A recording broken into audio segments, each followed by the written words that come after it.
em carteira de vacinação e frequência escolar, né, dos filhos dos beneficiários. E, na verdade, né, o conceito de condicionalidade ele é diverso ao redor do mundo, e acho que a característica, o que ilustra melhor essa história da condicionalidade, acho que em termos de material, né, é aquele filme do Daniel Blake, né? Então, ao redor do mundo, as políticas de garantia de renda têm um critério de condicionalidade, principalmente nos estados de bem-estar avançado, que é relacionado, por exemplo, à obrigatoriedade de procurar trabalho, à obrigatoriedade de aceitar trabalho em determinados casos, né? E está muito bem expresso lá no Daniel Blake, que o cara, para poder ter determinado benefício, tem que entregar currículo, que o cara tem que provar que está fazendo algum curso de qualificação para poder, no futuro, voltar para o mercado de trabalho formal e assim por diante. Então, embora aqui a gente tenha essa visão de condicionalidade muito ligada à saúde e educação, a proposta da renda básica trata a incondicionalidade como um todo. E aí tem 3 outras características menos conhecidas, mas que são importantes. A primeira delas é a definição de que uma renda básica é paga em dinheiro. Então, a imprensa até está agora chamando esse benefício emergencial de Corona Voucher, né? E o voucher, ele é uma espécie de vale, né? Vale, cupom, ou mesmo a prestação de entrega de bens diretamente, como de cesta básica. Tudo isso são formas de se prover necessidades que não são em dinheiro, né? E o raciocínio de que esse recurso deve ser pago em dinheiro se dá em função de que o dinheiro, no limite, garante maior liberdade por meio da escolha do próprio indivíduo, que vai ter maior autonomia de uso desse recurso, né? E, por outro lado, não vai gerar ineficiências de mercado. Então, tem uma história muito famosa lá nos Estados Unidos de que uma discussão sobre renda básica foi feita durante o governo do Richard Nixon, né? E o que saiu de lá foi, entre outras coisas, mas o fortalecimento da política de food stamps, que são os vales alimentação, né, que, na verdade, se deu em função de que o oligopólio produtor de alimentos nos Estados Unidos queria, na verdade, manter parte do recurso sendo gasto com aquilo que eles produziam. Então, é a típica situação de distorção e ineficiência de mercado gerada por um mecanismo tipo um vale, tipo um cupom. Então, muito clara a característica de ser pago em dinheiro. Outra característica é de ter regularidade, né? Então, não é algo pago como uma lump sum, como uma dotação, um bônus, feito em uma vez a cada período muito longo, né, mas sim um recurso que divide a riqueza da sociedade periodicamente, com previsibilidade, né, pode ser semanal, quinzenal, mensal, né, e aí se discute se o anual, por exemplo, valeria ou não, né, mas a proposta é de que seja regular para que se garanta a segurança de renda, planejamento futuro e assim por diante, né, para os indivíduos. E, por fim, a característica de ser individual, né, em função de não ser algo atribuído em razão da condição familiar, da condição socioeconômica de uma família que calcula diferentes níveis de benefício para as pessoas em função da característica da sua condição doméstica, da sua condição familiar, né, algo que também está voltado às discussões mais filosóficas da liberdade e das formas de liberdade que as pessoas podem ter a partir desse raciocínio. Se alguém me perguntar se mesmo antes dessa crise do coronavírus existiu algum lugar em que um benefício com essas características foi pago, a resposta é muito simples e fácil. Não existe, nunca existiu, né? E cada vez mais o movimento por uma renda básica tem feito uma transição de atuação, que eu acredito, inclusive, uma percepção que pode estar expressa lá nas teorias de coalizão, de que a gente pode defender essa política ideal com essas 5 características que eu citei, mas no mundo real, para ser implementada, ela não vai começar atingindo essas 5 características de uma só vez. Né? Então, nenhum benefício de renda básica, se pretender efetivo do ponto de vista da implementação, nenhum deles vai conseguir começar pagando para todo mundo, pagando de forma incondicional. Você imagina agora, a essa altura do campeonato, com o Bolsa Família, com o sucesso que teve, você propor remover a condicionalidade de saúde e educação do Bolsa Família. Então, todo mundo vai achar isso negativo, até os próprios defensores da renda básica, sob certo ponto de vista. Ou, se você, por exemplo, for começar a pagar de forma universal o benefício da noite para o dia, e aí, rapidamente, com razão, os economistas preocupados com a inflação vão dizer que isso é descabido e vai gerar também distorções econômicas. Então, fora a necessidade de recursos. Então, acho que tem toda uma movimentação do movimento por uma renda básica no mundo todo, por diversas redes nacionais de renda básica, como a que eu presido aqui no Brasil, de entender que a proposta deve ter passos concretos que passam pelo aperfeiçoamento de políticas existentes no sentido universalista, né, em sentido mais generoso e, se possível, mais incondicional possível. Né? Então, essa discussão está muito presente hoje nos congressos de renda básica pelo mundo, né? Eu tive a oportunidade de ir lá para a Finlândia, onde ficou famosa uma experiência que o governo de lá fez com isso, e foi justamente a substituição de benefícios existentes transformados em algo mais incondicional. Estava previsto para durar 2 anos, durou 2 anos, e agora os estudos sobre isso têm sido liberados conforme eles vêm sendo concluídos. Então, a gente entende que pautar o aperfeiçoamento de políticas de transferência de renda, tais como elas são hoje, é algo que nos permite avançar na direção de uma renda básica, principalmente orientado pelos critérios de universalidade e incondicionalidade. E é sobre isso a minha dissertação lá na UFABC de mestrado, né, que tenta desvendar, do ponto de vista das políticas públicas, se o Bolsa Família, a partir das lógicas internas que ele tem, se ele permite que a gente diga que ele é uma primeira fase da implementação de uma renda básica ou não. E é por isso que eu chamo de controvérsia.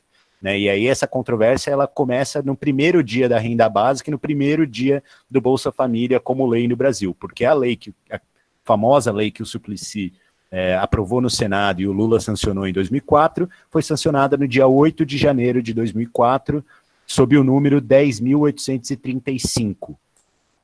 A lei do Bolsa Família foi sancionada no dia 9 de janeiro de 2004, no dia seguinte, com o número 10.836.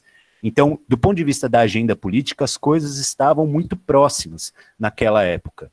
Né? E aí toda uma discussão se o permanente movimento do Bolsa Família de incorporar mais gente, poderia nos levar à situação de incorporar toda a população brasileira. E aí, sobre isso, a gente tem anos de debate, anos de movimentação, principalmente acadêmica, mas movimentação institucional também, aperfeiçoamento dos mecanismos e assim por diante. Né? Mas nada chega perto de essa discussão que a gente tem agora, com tamanha relevância, com tamanho conhecimento. Né? Então, para dar um exemplo para vocês, assim, eu tinha lá um aviso no Google, daqueles Google Alerts, que toda vez que era mencionado o termo renda básica, eu recebia um e-mail para avisar, né, que se tivesse uma notícia, um estudo novo liberado e tal. Simplesmente eu estou recebendo 33 e-mails por dia informando que surge uma nova notícia ou estudo com o termo renda básica nas últimas 2 semanas. Então eu nem tenho condição mais de acompanhar isso tão de perto. Né? Mas depois que concluí lá a dissertação na UFABC,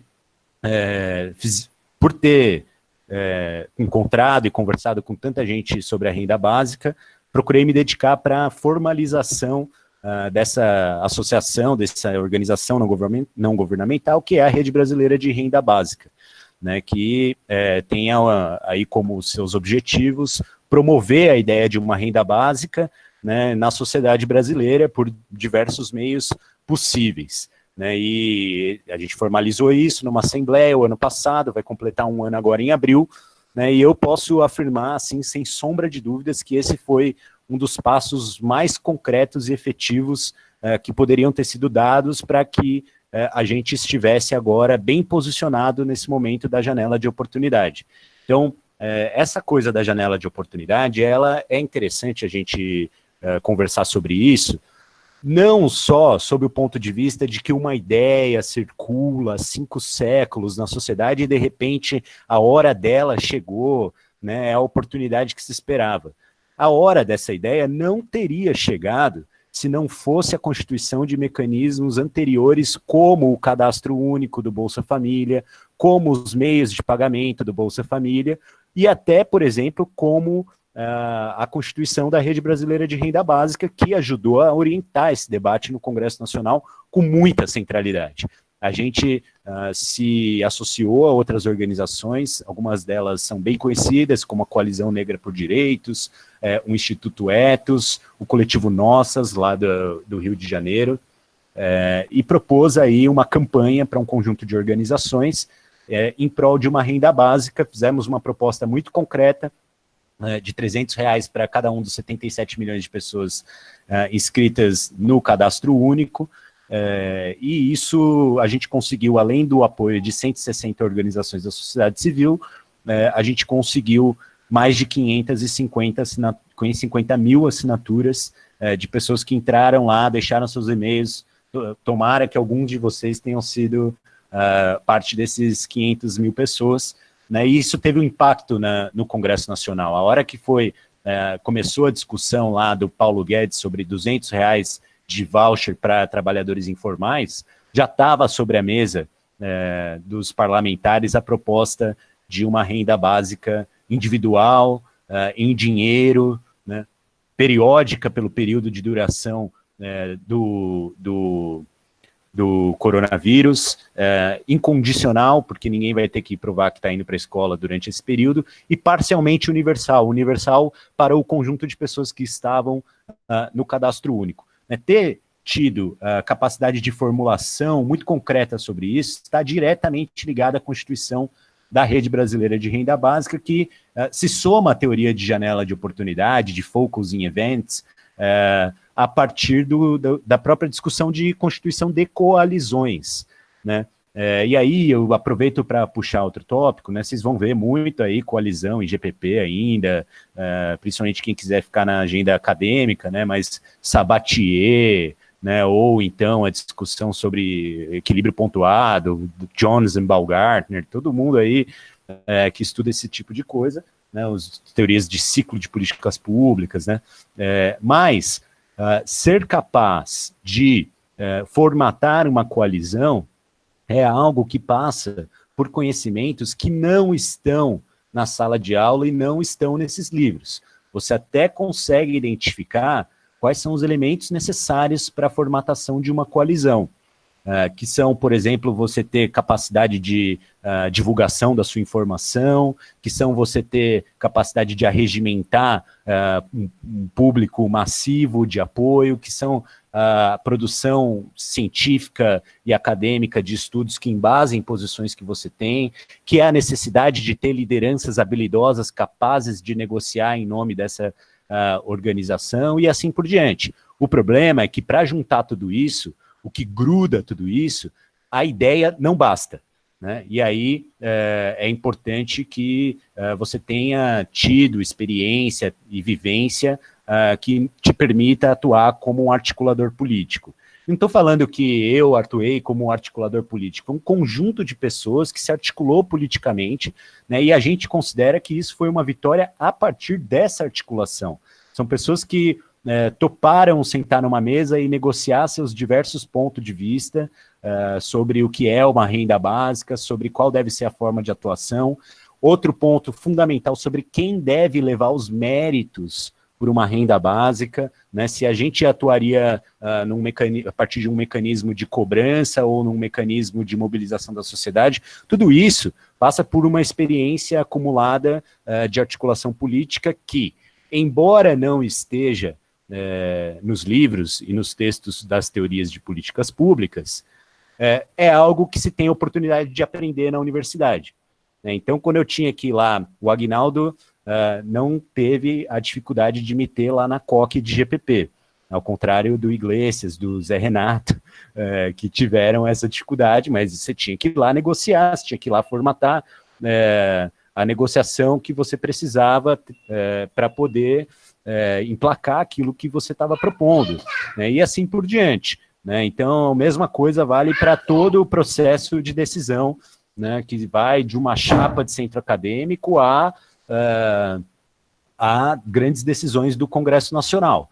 Né? Então, foram 2-3 semanas intensas que pareciam muito com as semanas que a gente tinha de negociação em todos os níveis das discussões políticas que eu já tive, né? Seja no meu emprego lá no gabinete do Suplicy, na Câmara Municipal de São Paulo, seja atuando nos movimentos sociais. Vocês imaginam como é que é a dificuldade de trazer? Eu vou dar um exemplo muito concreto para vocês.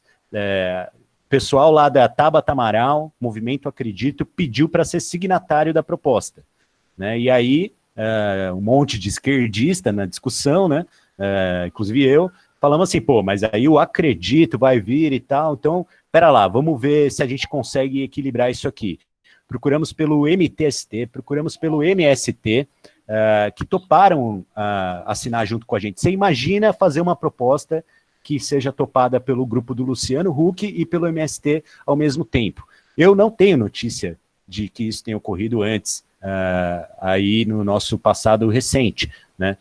Então, a gente considera uma vitória dessa articulação política que foi capaz de imprimir um ritmo e uma proposta para uma coalizão que foi vitoriosa a partir dos recursos que conseguiu mobilizar existentes em torno de uma ideia que já circulava há muito tempo e finalmente encontrou uma janela de oportunidade. Então, assim, são todas as teorias de ciclo de políticas públicas juntas, né? Então, eu acho que foi um momento muito rico, né? Vai ter muita possibilidade de estudo sobre tudo isso pela frente. Eu estou à disposição para conversar sobre isso com todo mundo, algumas pessoas de vocês já me procuraram, né? Vai ter um outro campo aberto relacionado à implementação, que vai ser fundamental para analisar como é que vai ser o futuro da renda básica, porque essa coalizão que se formatou já está olhando para todas as possibilidades possíveis de manter isso como permanente, não imediatamente após o coronavírus, mas como algo que esteja no horizonte das políticas sociais do Brasil. E isso é um momento único que a gente está vivendo, né? Então, o que eu tenho dito é que pode ser que nem todo mundo pegue o coronavírus, que a contaminação não atinja a todos, mas a crise econômica vai ser universal e incondicional. Né? A resposta para isso pode ser uma renda básica, né, no longo prazo, que, de maneira muito planejada, organizada e mobilizada, dê passos concretos a partir dessa oportunidade do coronavírus. Então, sei que já falei bastante, vou ficar por aqui para a gente ouvir um pouquinho o Ergon e depois poder conversar também. Mas estou aí à disposição e claro, outra vez, um prazer falar com colegas de GPP sobre esse assunto e outros. Ô, Leandro, muito obrigado pela tua fala, né? Eu queria dizer só que a gente começou a gravar, mas depois, por alguma razão, caiu a gravação, eu comecei a gravar de novo, você já tinha falado uns 2 minutos e meio, mais ou menos, né? Mas eu acho que, assim, o núcleo da sua fala a gente conseguiu gravar, o que é muito importante para depois as pessoas que quiserem assistir oportunamente terem essa oportunidade. Muito obrigado, mais uma vez, pela sua participação, e agora passamos a palavra para o Ergon. Já agradecendo. Boa noite. Também pela sua participação aqui com a gente. Muito obrigado. Me ouvem bem? Sim. Legal. Primeiro lugar, agradecer o convite que o professor Wagner fez para poder participar desse espaço, também a iniciativa dele organizar e articular isso em meio à quarentena que a gente está passando. Falei até para ele hoje, é uma forma da gente conseguir superar as barreiras até da distância, na articulação, na questão da saúde mental. Então, é um espaço muito importante para a gente conseguir colocar a cabeça no eixo e não pirar em meio a essa crise que a gente vive. E, em segundo lugar, dizer aqui que eu fico honrado em poder compartilhar, colaborar com algumas ideias, ainda mais depois dessa aula que o Leandro nos traz, ele que tem uma experiência longa, que, como ele apresentou aqui, articula essa rede há muito tempo, que em meio a uma janela de oportunidade é justamente essa rede que consegue se posicionar, congregar divergências e apresentar uma proposta que traga resultados concretos para a realidade, ainda mais no contexto da renda básica.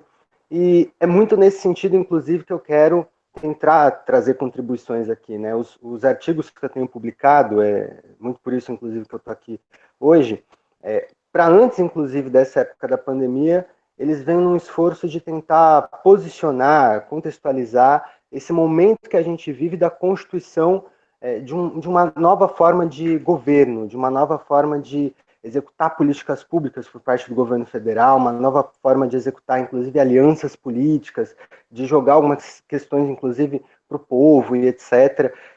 Então, trazer aqui alguns autores para poder colaborar com isso, mas com toda certeza tentando relacionar ao máximo com a praxis concreta da articulação política, como o Leandro aqui muito bem colocou. Então, de imediato, tentando não fazer aqui uma simples análise de conjuntura, mas contextualizando tudo isso, eu trago dois autores que para mim são essenciais para o momento que a gente vive. O primeiro é o filósofo Marcos Nobre. Ele tem utilizado algumas reflexões do Dain Poli, por exemplo, de como o governo hoje ele depende de uma estrutura do caos para poder governar. E eu coloco isso em primeiro lugar porque todo esse processo de debate que a gente tem tido em meio à pandemia do Covid-19, ele perpassa especialmente por um governo que, em primeiro lugar, nega o que é a pandemia que está acontecendo no mundo e no Brasil. Em segundo lugar, articula contrário do isolamento social, insistindo que as pessoas voltem aos seus trabalhos, insistindo que as pessoas saiam desse isolamento, que o Brasil não pode parar. E, em terceiro lugar, tentando minimizar isso tal como uma gripezinha, propondo hoje, por exemplo, o jejum. Então, num contexto do Dain Poli, a propagação de notícias o tempo todo, sem validação científica, sem estruturação concreta dos fatos, ela consegue superestimular uma base que não depende dessa validação de fatos para continuar cada vez mais fiel às ideias daqueles que propagandeiam aquilo, né? Como se fosse o Bolsonaro contra o mundo tentando derrubar o Bolsonaro, o mundo aplicando medidas para poder colocar uma nova ordem no nosso país, na nossa sociedade, e o Bolsonaro, nessa narrativa, consegue cada vez mais se colocar como o grande defensor de uma resistência bolsonarista, de uma resistência a essa tentativa de tomada de poder a nível mundial. Então, o primeiro autor aqui que eu quero contribuir, posso disponibilizar depois, é esse. Uma segunda autora, que eu acho que ajuda a gente a entender muito esse momento também, é a Gabriela Lota, professora da FGV, da UFABC, tem uma série de publicações, especialmente com os burocratas de nível de rua, mas que tem localizado uma reflexão muito importante de autores de 1963, inclusive, sobre o método da omissão na gestão governamental. Então, essa estratégia do governo, em outros exemplos, desde o debate do Fundeb, se omitindo a ter postura, deixando o Congresso debater para poder atrasar as coisas, o próprio contingenciamento de recursos das universidades, da pesquisa, né? Então, na reflexão de diversos autores, a Gabriela Lota consegue consolidar isso, articulando de que tudo isso que a gente às vezes acha que é atrapalhada, que às vezes a gente acha que é um simples desleixo do governo, na verdade é uma decisão, porque a não decisão como uma decisão. E no contexto que a gente tem agora, com toda essa articulação feita em relação à renda básica, em relação ao auxílio emergencial, o que a gente tem é um governo, e aí já entrando aqui num terceiro ponto, um governo articulando para poder atrasar esse pagamento do auxílio emergencial. E aí, alguns podem até pensar, mas é muito radical a gente afirmar categoricamente que o governo está articulando para poder atrasar isso. E eu até pensava se isso não era um pouco radical até certo ponto. apesar de algumas figuras, como por exemplo a economista Mônica De Bolle, o próprio ministro Gilmar Mendes, diversas figuras da economia, dos diversos poderes, etc., denunciando esse atraso como algo proposital, os recentes estudos do IPEA, que eu também posso disponibilizar, eles fazem apontamentos que vão, em primeiro lugar, aos números de beneficiados que poderiam receber o recurso desde já e a diferença de orçamento que seria empenhada caso os demais não fossem alcançados a tempo de receber o recurso. Então, os primeiros dados aqui que eu trago em relação aos beneficiários é que, deixa eu só abrir aqui certinho o número, dos 59,2 milhões de usuários cadastrados ou não, que deveriam receber os recursos, 48,3 milhões já estão diretamente vinculados ao CAD único. Na estrutura que a gente tem, como o próprio Leandro fala aqui, né, de todo esse contexto que a gente se coloca, né, o momento que a gente está hoje, o que se coloca através do próprio IPEA é que 48,3 milhões de usuários cadastrados poderiam desde já receber esse auxílio emergencial em suas contas diretas, contas já cadastradas através dos CRAS, contas já cadastradas através do número NIS, e muitos desses, inclusive, já beneficiários do Bolsa Família, né, que são 17,8 milhões aqui, segundo os dados. Então, esse é o primeiro ponto. O segundo ponto é que, tirando esses 48,3 milhões, ainda restam 10,9 milhões, que seriam os que não conseguiriam receber de imediato esses recursos.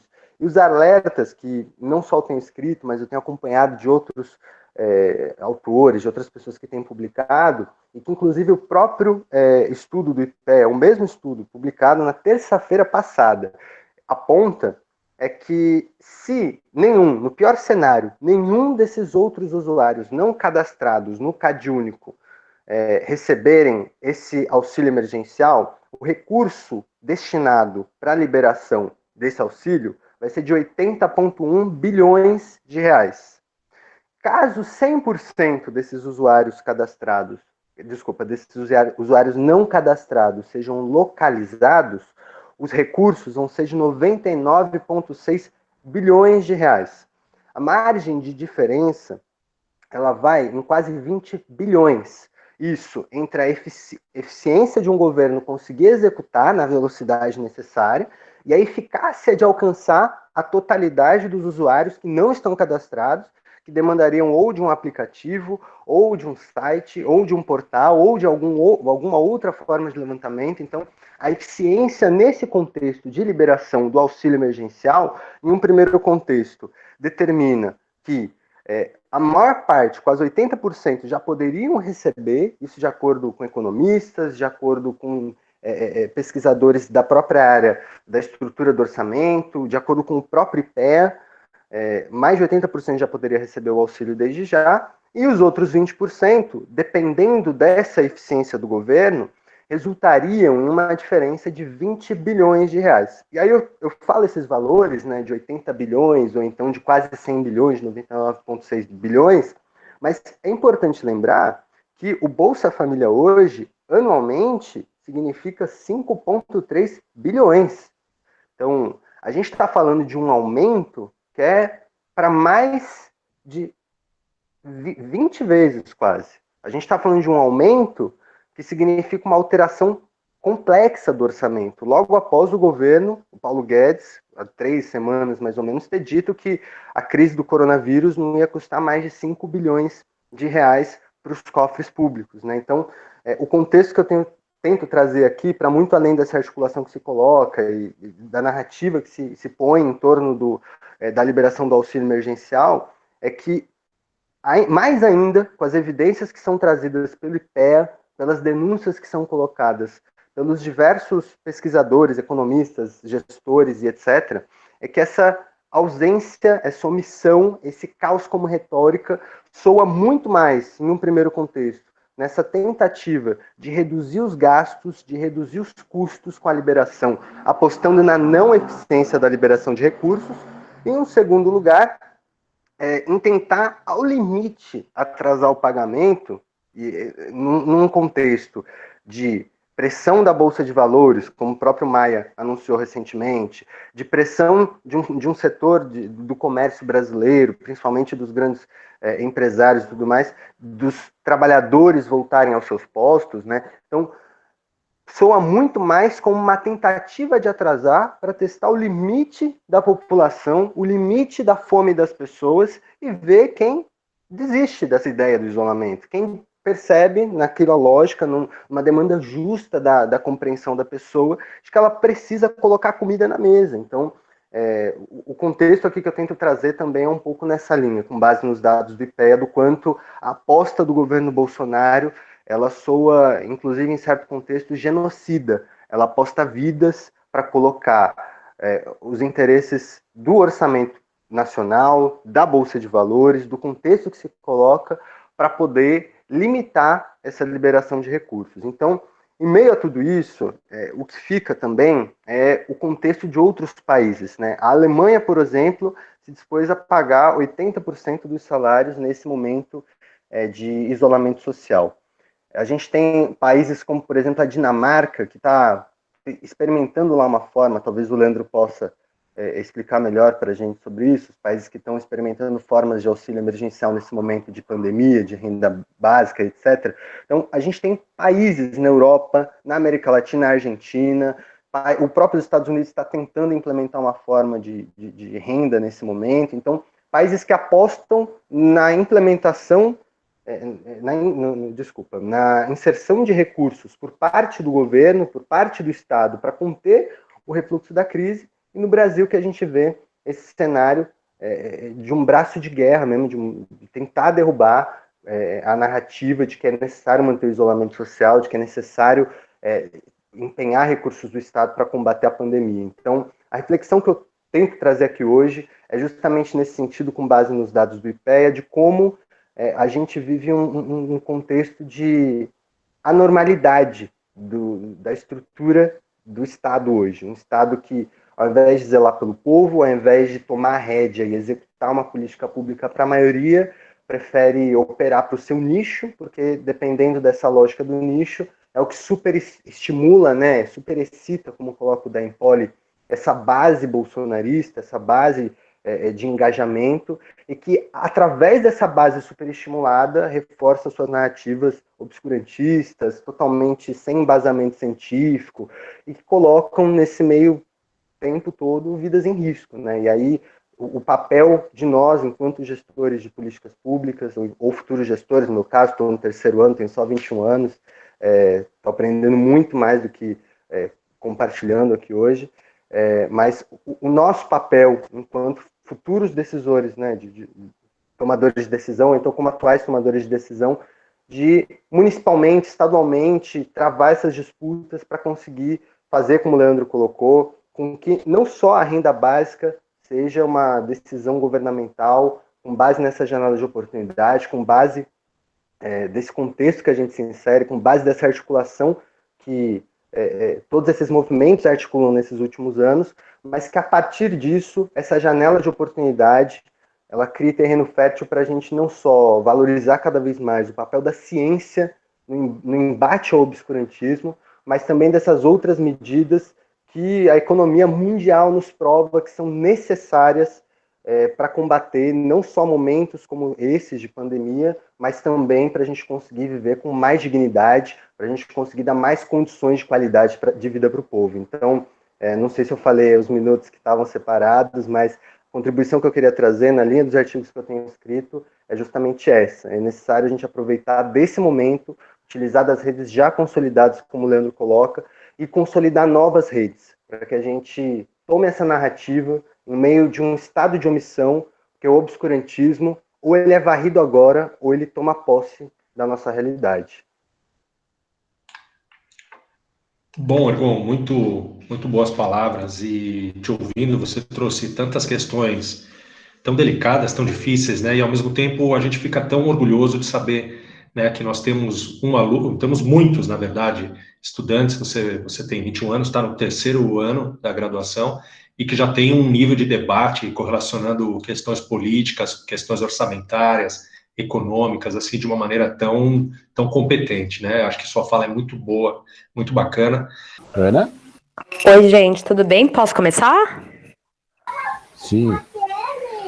Primeiramente, parabéns pela iniciativa. Acho que é um prazer participar dessa comunidade, né, e desses esclarecimentos aí que foram feitos pelo Leandro e pelo Ergon. E eu queria perguntar, principalmente para o Leandro, que está mais por dentro e acompanha toda essa política, né, o que ele considera que seja o maior desafio no momento, no que tange ao repasse desses benefícios para as mulheres.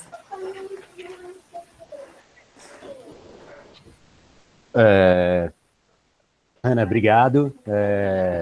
Bom, acho que é muito importante contar o seguinte, na articulação com o Congresso Nacional, o Congresso fez uma contraproposta ao que a gente estava propondo, né? A gente apresentou aquela proposta de R$300 por pessoa inscrita no cadastro único, né? E aí eles fizeram uma contraproposta que foi justamente a de R$600 por pessoa, por adulto trabalhador nas famílias.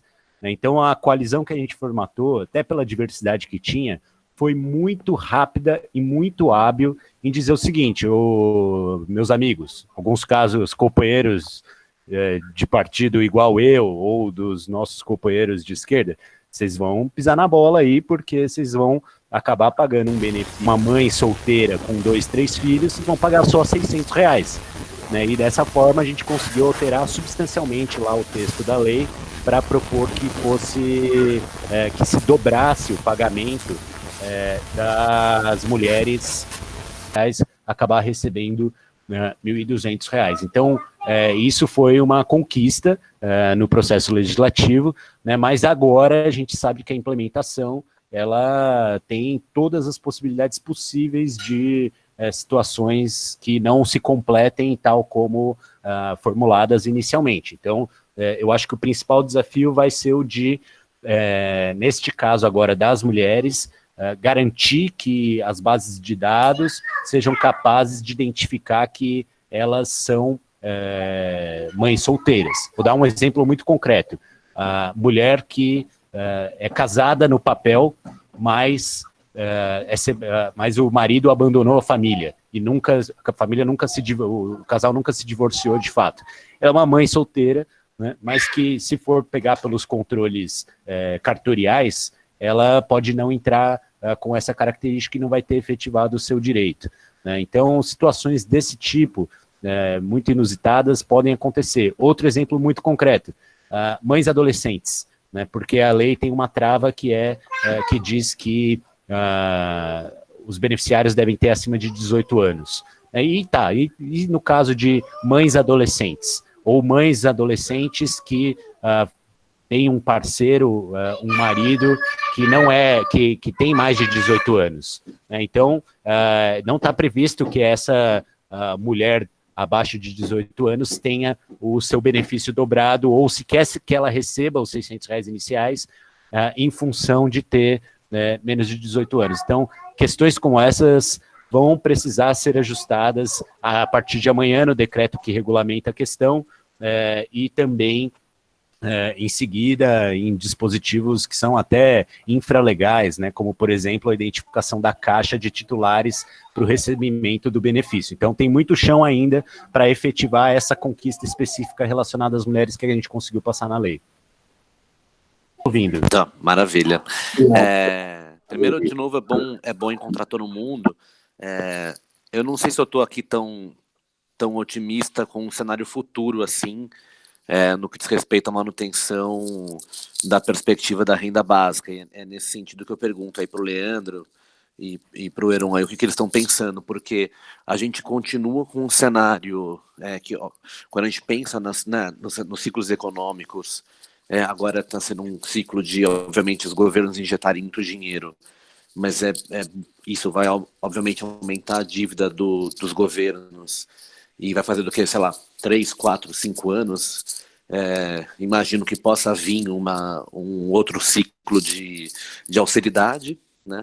E que o ciclo que já existia no Brasil, inclusive, muito fortemente, o rombo dos estados, dos governos, já era alto.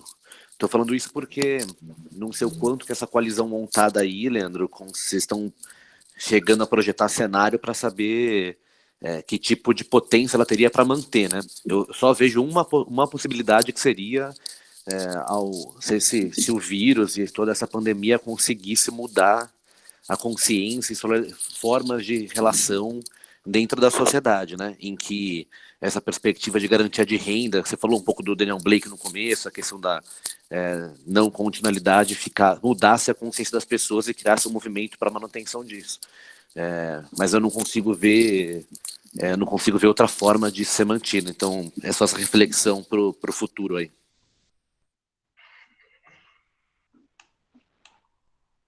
Bom, Rodrigo, você conhece bem o meu esforço relacionado a isso. Então, você sabe que, sim, muitas vezes essa discussão ela ocupou os guetos das discussões políticas, os guetos das discussões acadêmicas, sendo tratada até com desdém, de certa forma, pelo mainstream da discussão progressista de políticas sociais, né? Então, eu acho que a oportunidade de debater com as pessoas sobre a renda básica vai fortalecer a renda básica, a ideia de uma renda básica em qualquer cenário, né? Então, essa coalizão, nem todas as organizações da 160 lá vão concordar, elas concordaram com uma proposta emergencial durante a crise do coronavírus, mas nem todas vão concordar com a manutenção permanente de uma renda básica. A gente não tem a expectativa de que isso se torne automaticamente algo nesse sentido, mas, sem dúvida alguma, a ideia de uma renda básica nunca foi tão discutida como se discute hoje.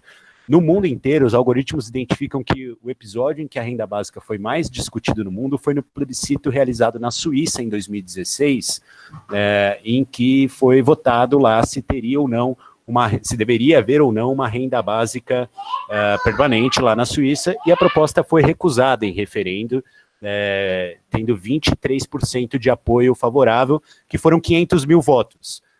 Essa proposta que a gente debateu agora teve 550 mil assinaturas de pessoas que se dispuseram a colocar seu e-mail numa base de dados de um grupo que defende políticas nesse sentido.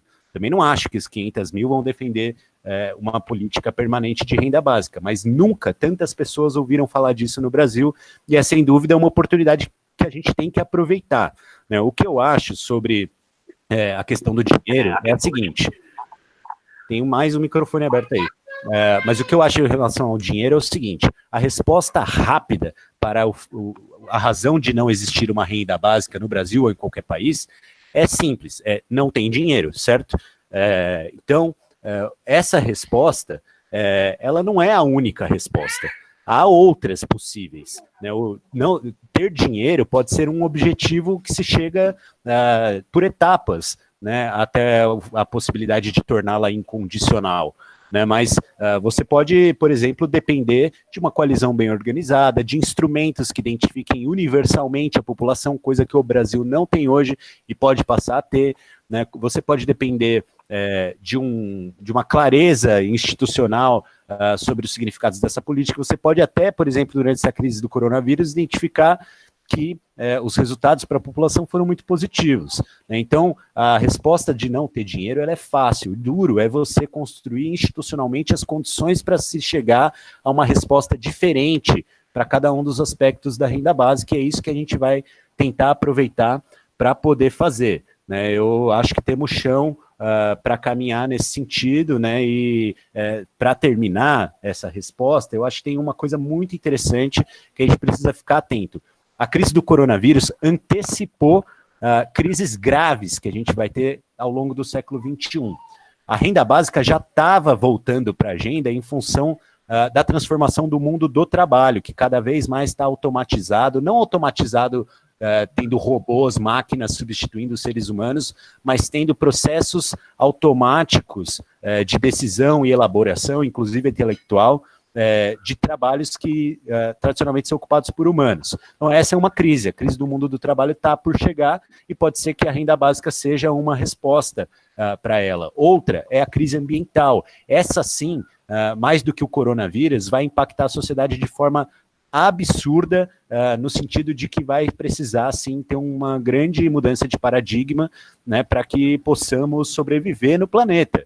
Né? Então, tem elementos aí que nos permitem considerar que a renda básica como resposta às crises do século XXI são também uma oportunidade de discutir que isso seja permanente para que a estabilidade econômica seja mantida em qualquer cenário.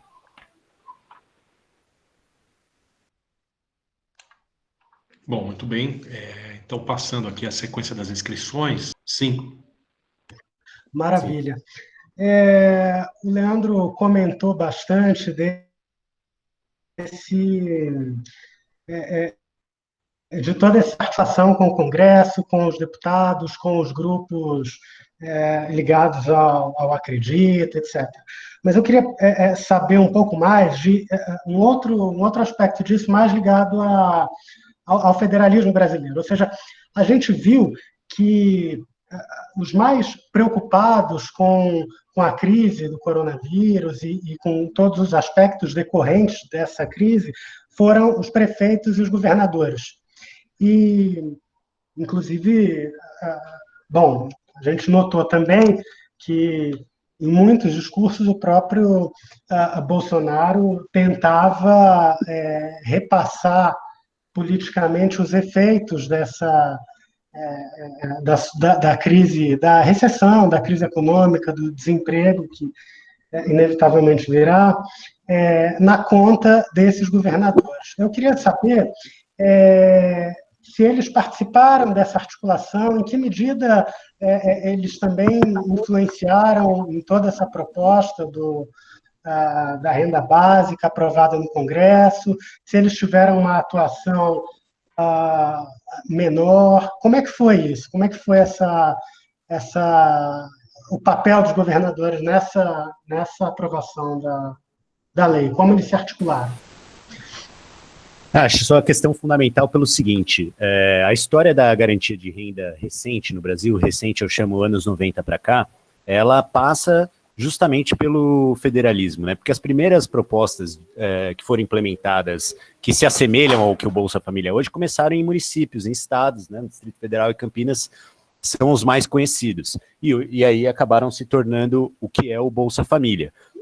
Mas agora, no momento de crise, em que você precisava de uma atuação muito rápida, teve um episódio fundamental nessa articulação junto ao Congresso, que se deu, eu acredito, em função de atores chaves que poderiam ser considerados empreendedores de políticas públicas, que foi uma carta assinada pelos 26 governadores de estado. O governador do Distrito Federal não assinou, mas não sei a razão disso, mas o próprio João Dória assinou, mas houve uma carta com 6 pontos apontados pelos governadores, foi puxado pelo consórcio Nordeste, né, que é o conjunto lá de governadores do Nordeste, né, que entre os seus 6 pontos, o último era a regulamentação e implementação da Lei 10.835, que é a lei do Suplicy de renda básica universal incondicional.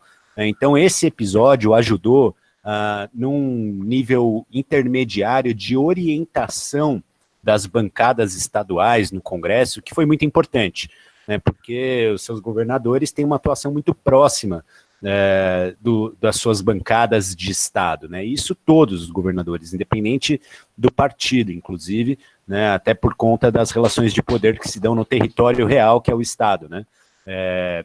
Agora, há outros elementos do ponto de vista mais de municípios ou de estados que têm surgido que são interessantes também. Então, o Ceará está com uma proposta de lei tramitando na Assembleia Legislativa para uma renda básica emergencial, o Rio Grande do Sul também, a cidade do Rio de Janeiro aprovou ontem, em sessão virtual, a instituição de uma renda básica. São Paulo deve fazer essa discussão, a cidade de São Paulo deve fazer essa discussão essa semana, então está pipocando propostas e projetos de lei dessa natureza. Tem uma cidade chamada Maricá, fica próximo ao Rio de Janeiro, faz divisa com Niterói, que tem uma proposta em andamento, mas em execução de renda básica, está pagando 1/3 da população e é muito parecida com a proposta inicial que essa coalizão fez de beneficiar as pessoas inscritas no cadastro único. Lá essa primeira etapa em sentido de universalização ocorreu justamente atingindo as primeiras primeiro terço mais pobre, que é o que está escrito no cadastro único, e ajudou a gente, do ponto de vista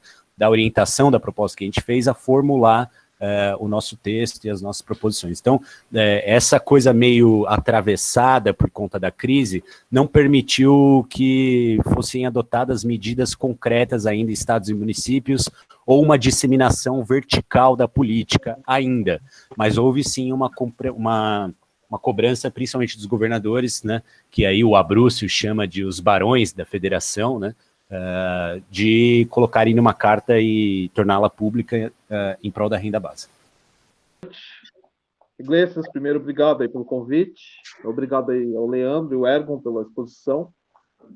Eu tenho uma questão um pouco mais direcionada para o Leandro, mas eu acho que o Ergon também poderia discutir um pouco em relação aos dados que ele trouxe.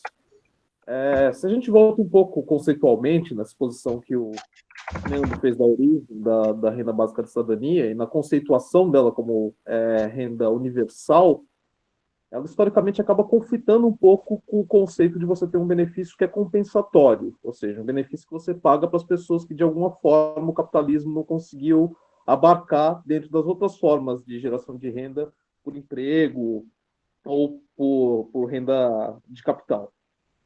E, historicamente, também a gente observa, como o Leandro expôs, mesmo como uma estratégia dos proponentes da renda básica, que você nunca consegue, de fato, discutir a ideia de universalidade, você acaba reforçando um pouco a ideia de alguma forma de renda compensatória e condicional.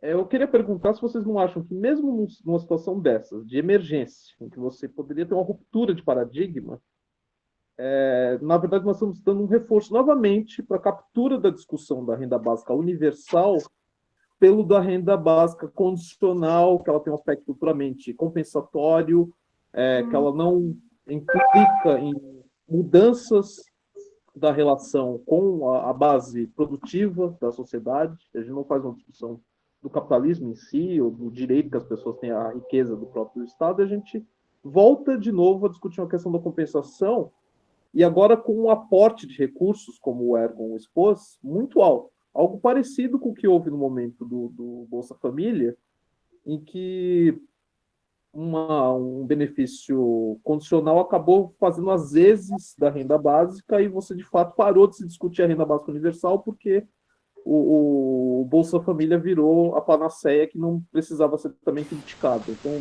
não há o risco também de você ter uma nova captura da discussão da renda universal com a renda puramente compensatória por mais uma década, 2 décadas?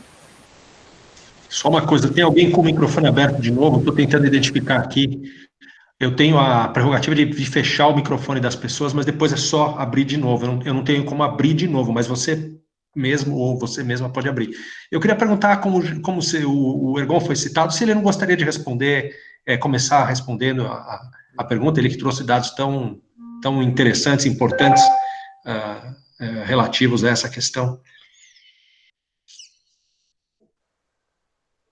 Eu não sei se eu vou ter a capacidade de responder na altura que o Leandro responderia, mas eu acho que no que tangem os dados, o que a gente vê é que, de fato, existe uma mobilização que é temporária, que é pontual para esses 3 meses, para multiplicar por quase 20 vezes o que estava sendo disposto para o Bolsa Família.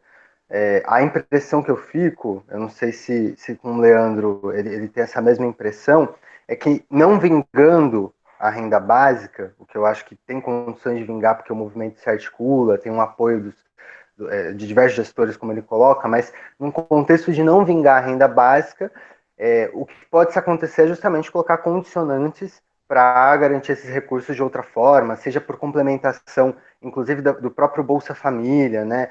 Esse próprio documento do IPEA, ele coloca uma série de recomendações para esse momento de crise, e ele sucede um outro documento que eu posso disponibilizar aqui no chat, com estratégias para a superação econômica em meio ao isolamento da pandemia do Covid-19, que o IPEA também desenvolveu. E esse documento ele já tinha sido desenvolvido há mais de 2 semanas, enquanto o governo negava todas as medidas, né? Mas no que se refere à continuidade desses recursos, a reconfiguração, inclusive, do próprio contexto da renda básica, eu, sinceramente, eu acho que ainda é tudo muito nebuloso, mas a minha aposta é que minimamente alguma mudança de estrutura no próprio programa Bolsa Família a gente vai ter. Ainda assim sendo esse programa com as condicionantes que existem, etc. Obrigado, Ergon, por abrir o caminho aí. Depois eu queria comentar mais essa nota técnica do IPEA, mas é o seguinte, Vinícius, além dos ganhos de nunca ter se discutido tanto a renda básica, que eu já mencionei aqui, né, que acho que não são menores, acho que são bem concretos do ponto de vista da mobilização e tal, a gente tem uma mudança de estratégia dessa coalizão, de fato, né, porque essa posição de tentar o avanço em direção à renda básica, digamos assim, com um movimento disruptivo que rompesse com o que é o passado para poder implementar algo que está no horizonte futuro, talvez não tenha dado certo em muitos lugares. O movimento dos Estados Unidos se caracteriza muito por negar o incrementalismo. Então, assim, é muito nítido como o pessoal dos Estados Unidos da renda básica chega a ser sectário. Então, todos os nossos companheiros de luta já vieram aqui fazer reunião com o Lula sobre renda básica, mas são sectários a ponto de dizer que nós não podemos aceitar mudanças incrementais, porque isso nunca vai nos colocar em direção à renda básica. Né? A gente está propondo um movimento diferente, conscientemente e orientado por teorias de políticas públicas, por exemplo, a do incrementalismo. Então, o incrementalismo aqui foi uma estratégia adotada sim. E aí eu acho que tem coisas interessantes que nos permitem pensar e refletir sobre essa dicotomia Bolsa Família e renda básica, né? Porque, de fato, a agenda apontou para a renda básica no começo lá do governo Lula, mas parece que a coisa não avançou. Tudo bem, mas vamos lá. No ano de 2003, quando começou o Bolsa Família por medida provisória, tinha 3 milhões de famílias inscritas. No ano de 2014, tinha 14 milhões de famílias inscritas. Sabe quantas pessoas tem nessas 14 milhões de famílias? 55 milhões. 55 milhões. Isso é mais do que um quarto da população brasileira. Assim, esse bando de experiência que tem por aí, que você escuta falar de renda básica, está sendo testado na Finlândia. 2.000 pessoas. Renda básica está sendo citada numa cidade do interior da Califórnia. 130 pessoas. Renda básica está sendo testada na província de Ontário, na cidade tal. 5.000 pessoas. São essas as cifras, né, de projetos que propõem uma disrupção. Né, quando, na verdade, você tem aqui um projeto absolutamente incremental de décadas, que é o Bolsa Família, que está beneficiando 55 milhões. Assim, então, tem uma certa razão, né, que nos alimenta, do ponto de vista, isso está na minha dissertação também, você pode olhar lá depois, mas estou fazendo uma propaganda aqui, gente. Mas é de uma lógica aditiva ao Bolsa Família, que nos permite crer que ele pode crescer ao ponto de se transformar numa renda básica universal. Depois, quem sabe, removendo travas incondicional. Depois, quem sabe, removendo travas individual, né? Porque ele já é regular e é prestado em dinheiro. Então, eu acho que esses passos, eles têm que ser tomados sabendo da limitação deles, né? Mas de forma muito consciente. Eu chamo essa situação em específico do Bolsa Família como lógica aditiva dos programas de garantia de renda. Se a lógica aditiva nunca for atacada, nunca for, por exemplo, interrompida, você pode sim prever a possibilidade de contemplar cada vez mais pessoas, né? E a lógica aditiva do Bolsa Família só teve 2 momentos de interrupção. O primeiro foi no golpe do Temer, que quando assumiu, deu uma canetada infralegal, uma portaria do Ministério do Desenvolvimento Social, que era o Osmar Terra, o ministro, inclusive, que removeu 1,1 milhão de pessoas de uma só vez do Bolsa Família.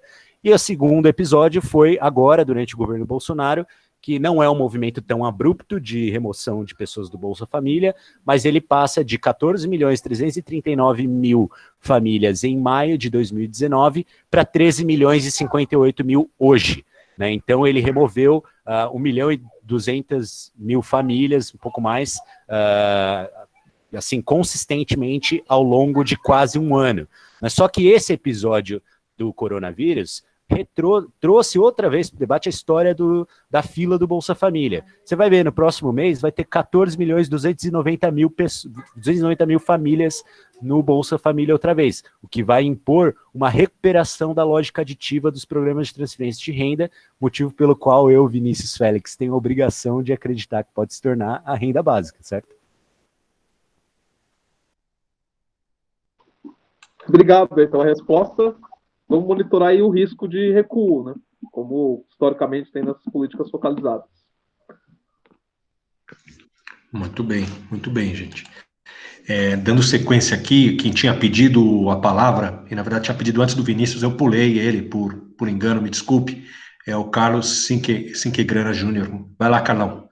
Prazer tê-lo aqui com a gente. Boa noite, Wagner, boa noite, Leandro, boa noite, Ergon, Vinícius, participantes. Não, gente, sei lá, cara, primeiro eu gostaria de agradecer muito a oportunidade de estar participando de um debate tão qualificado sobre um tema tão importante. Eu vou falar um pouco da minha área, que é a área de comunicação pública. Eu vejo muito que, sei lá, por exemplo, vocês agora, e temos aí uma coalizão bastante interessante, com forças bastante díspares, que estão, de repente, remando por uma coisa que vai por um mesmo sentido. E eu sinto um pouco de falta de uma comunicação bacana disso para a sociedade realmente comprar isso, né? E até contra-atacar esse grupelinho safado aí do Capitão Tosco e seus amigos, que são inevitáveis e têm o direito de fazer barulho, mas, poxa, a gente tem, pelo que o Leandro estava comentando, a gente tem uma coalizão muito interessante e que não pode dizer que não tem acesso à grande mídia, a quem faz realmente a comunicação no Brasil, né, e quem consegue fazer a cabeça das pessoas. Então, sei lá, eu queria alguma posição assim, uma posição, não, eu para cobrar posições. Se alguém tem uma ideia, uma sacada legal de como transformar isso numa mobilização bacana. Obrigado. Carlos, obrigado pela sua colocação. Eu acho que comunicação é central, né?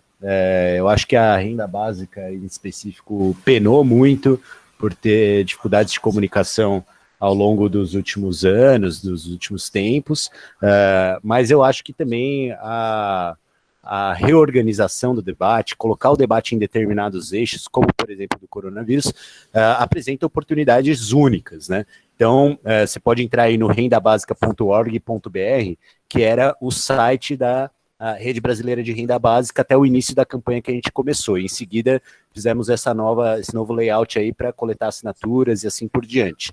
Né? A gente fez um esforço muito grande, tem muitas organizações especializadas nisso, a gente aprendeu como utilizar melhor essas estratégias de comunicação e tenho certeza que saímos mais experientes dessa situação.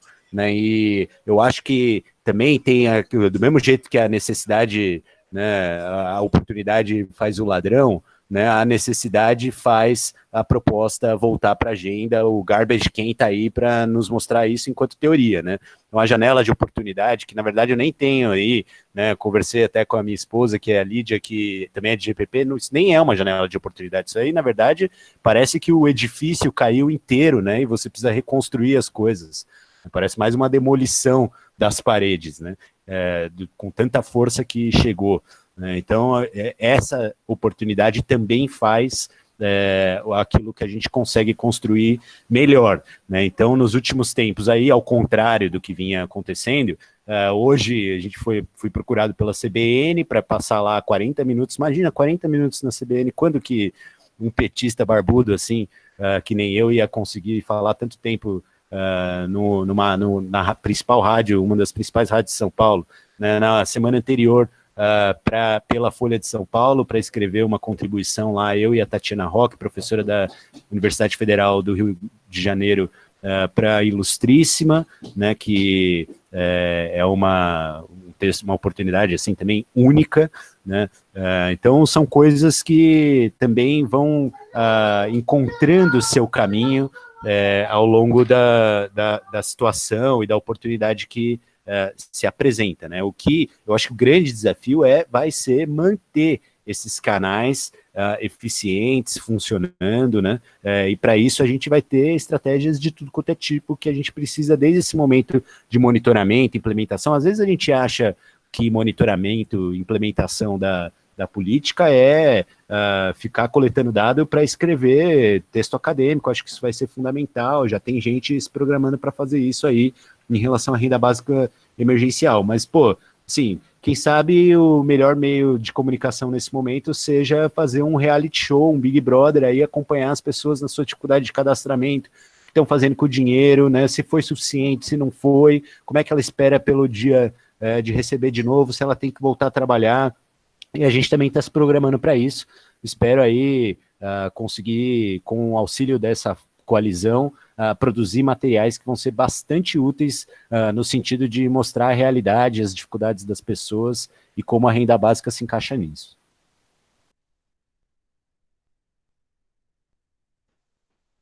Obrigado, velho. Valeu. Acho que é por aí. Se precisar de qualquer coisa, conta com o meu trabalho.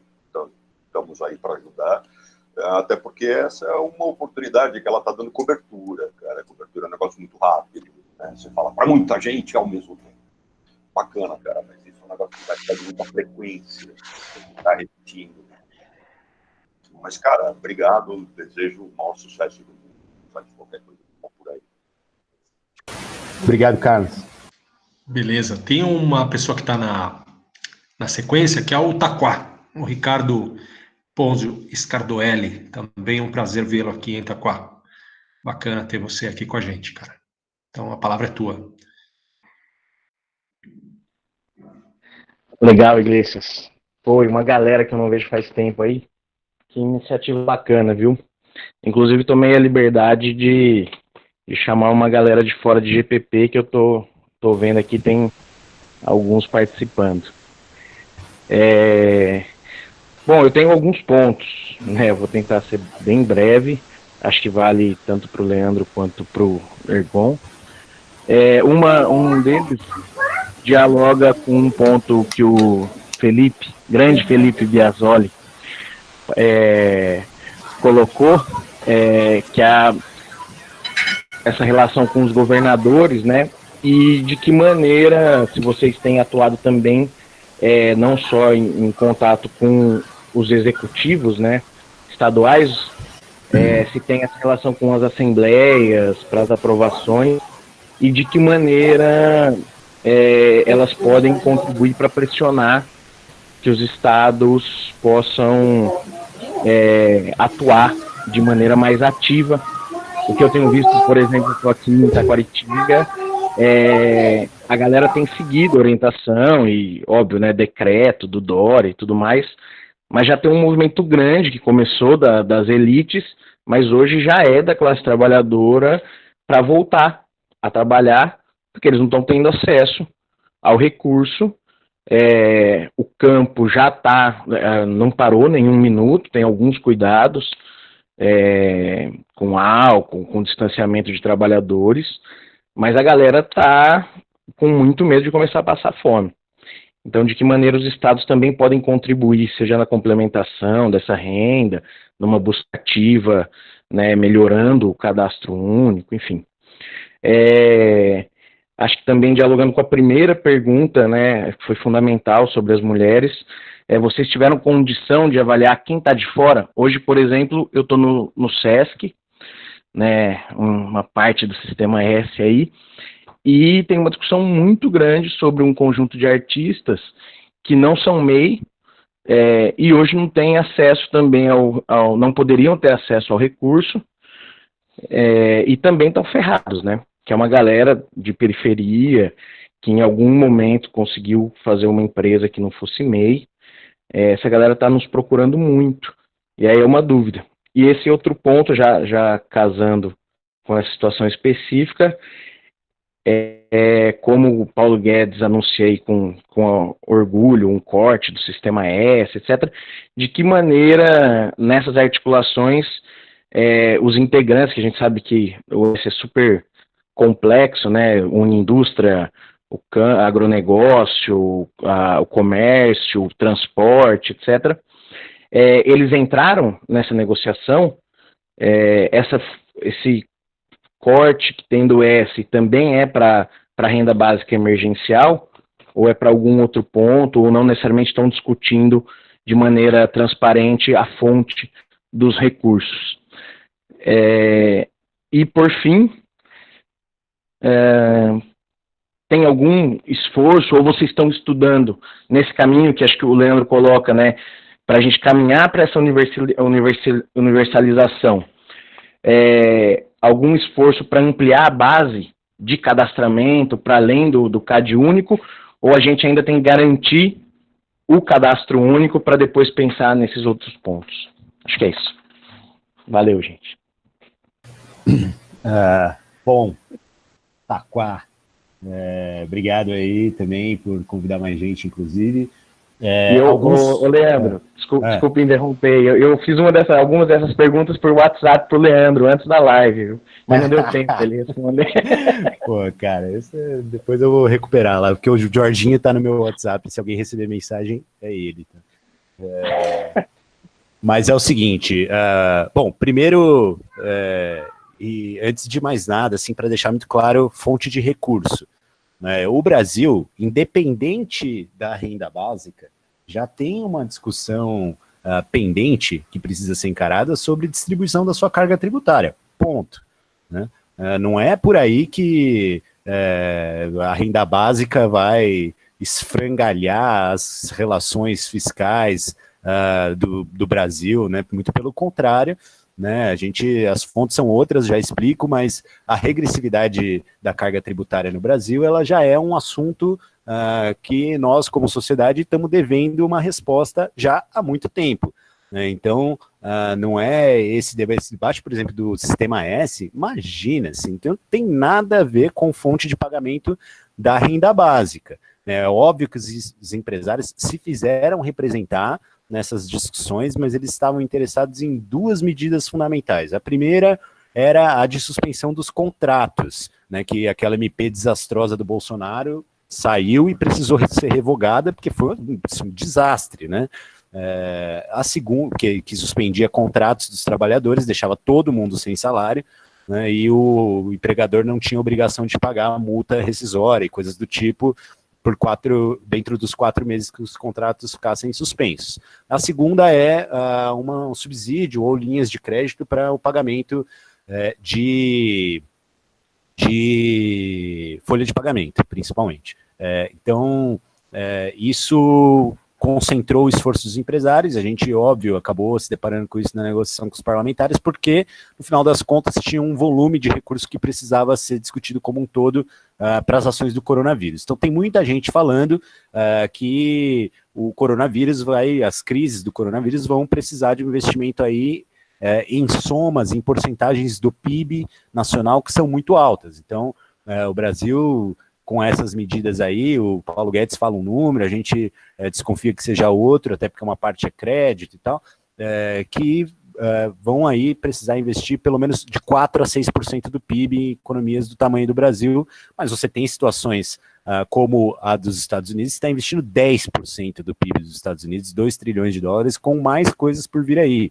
Ou situações como a da Alemanha, que está investindo aí, ou movimentando na sua economia, na verdade, até quase 1/3 do seu PIB, porque entende a crise como uma possibilidade de melhor posicionamento internacional da sua economia. Né? Então, como vai ser paga a renda básica de nível federal? Isso é importante para entender o papel dos estados e municípios. Emissão de dívida, né? Feliz ou infelizmente, as leis de responsabilidade fiscal, outras, né? Se o Marcelo Nerlin estiver por aí, isso é muito o tema que ele tratava em muitas das aulas que eu tive com ele. As pessoas precisam abrir crédito extraordinário para poder fazer novas operações dentro do orçamento, né, e o governo federal tem a possibilidade de fazer isso por meio de emissão de dívida, coisa que os estados e municípios não têm, né, então a emissão de títulos do Tesouro é algo próprio da União, né, e foi assim que se abriu o crédito extraordinário, se não me engano, de 92,8 ou 98,2 bilhões de reais para o pagamento desse auxílio extraordinário, que vai durar 3 meses aí, a gente não sabe se vai custar mais ou menos, isso pode ser ajustado ao longo do caminho, eles fizeram isso por meio de medida provisória. Os estados e municípios têm menor margem de movimentação de recursos, porque tudo precisa ser feito dentro do orçamento e da arrecadação prevista, eles não podem se endividar, pelo menos não pelos mesmos mecanismos que o governo federal pode, né? Então, isso nos leva a entender, inclusive, a posição dos governadores de cobrança nacional para uma renda básica regulamentada em nível federal, né? E aí as assembleias legislativas, algumas têm sim projetos de lei circulando, né, para aprovação de rendas básicas emergenciais, mas uma coisa que é importante apontar é que o Bolsa Família, ele tinha uma estrutura que já permitia aos estados e municípios fazer uma adição de valor ao benefício regular do Bolsa Família.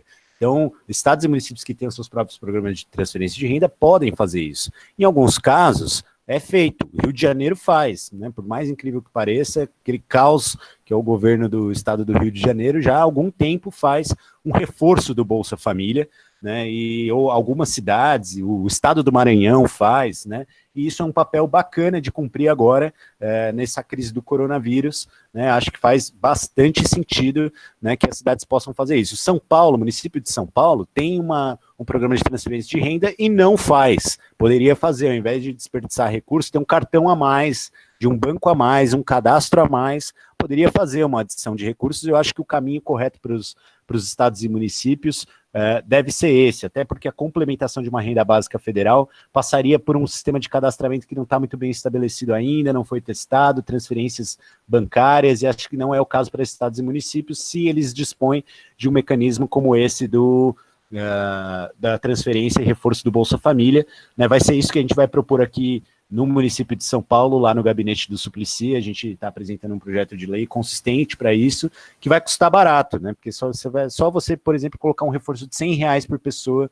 do Bolsa Família. Não sai caro, está dentro das margens de um município como São Paulo, e outros podem adotar medidas parecidas. Eu acho que esse é o papel dos estados e municípios daqui para frente, né? Mas tem também uma cobrança mais do Pacto Federativo de medidas efetivas. Por exemplo, o Bolsonaro poderia reajustar o Bolsa Família. Essa nota técnica que o Ergon mandou aí, uma delas, propõe o reajuste do Bolsa Família e que, na volta da crise do coronavírus, esse reajuste não baixe, porque ele já está defasado desde 2017, né? Então, se você reajusta o Bolsa Família, você sobe, você tem aqui o conjunto de cadastros de pessoas no cadastro único está aqui, né? Mas o que recebe o Bolsa Família está aqui. Se você reajusta o Bolsa Família, o valor sobe, então sobe a linha de inserção no Bolsa Família e você automaticamente, pessoas que já estão cadastradas, passam a ser beneficiárias do Bolsa Família também. Então eu acho que isso beneficiaria muito estados e municípios, porque sua economia depende muito desse tipo de transferência de renda, né? Sobre a renda básica voltada para o setor cultural ou não, eu acho que tem situações específicas. O benefício não é para a empresa. Quem tiver empresa não está vinculado a sua possibilidade de receber ou não ao fato de ter a propriedade de uma empresa, né? Se refere à condição individual. O MEI foi um tiro no pé do governo, porque das 8 milhões e 100 mil MEIs existentes no país, isso está na nota técnica que o Ergon mandou, só 100 mil se qualificam para essa renda básica emergencial por conta do critério de renda, porque o faturamento dessas MEIs, embora seja limitado a algo pequeno para o conjunto de empresas que existem no país, ela fica acima da média muito acima da média do que recebem os MEIs.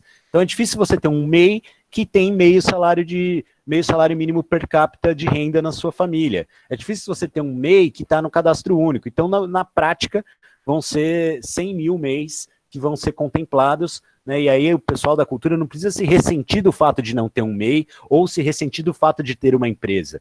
Quem se qualifica, tem critérios que são relativos à renda anterior, né? Mas quem se qualifica, isso não importa, a condição é a do indivíduo, não a da sua empresa. Isso é importante citar agora para ninguém comer bola. Eu recomendo que todo mundo baixe o cadastro, o aplicativo da Caixa, que vai estar disponível a partir de terça-feira, faz o cadastro, deixa o governo negar, né, com o cruzamento de seus registros administrativos. De qualquer jeito, o setor cultural vai precisar de outros apoios para poder sobreviver, né? E aí eu falo setor cultural em visão ampla, né? Tem produtores e artistas, mas tem casa de show, restaurante, bar, né? Toda a economia criativa vai padecer aí nos próximos meses, e é muito importante que sejam feitas ações específicas para isso também, né? Por exemplo, o governo da Itália contratou Gilberto Gil para fazer um show pela internet, né, para os italianos. Pô, assim, que o governo brasileiro, os municípios, estados, o Sesc Itaquá não pode fazer a mesma coisa?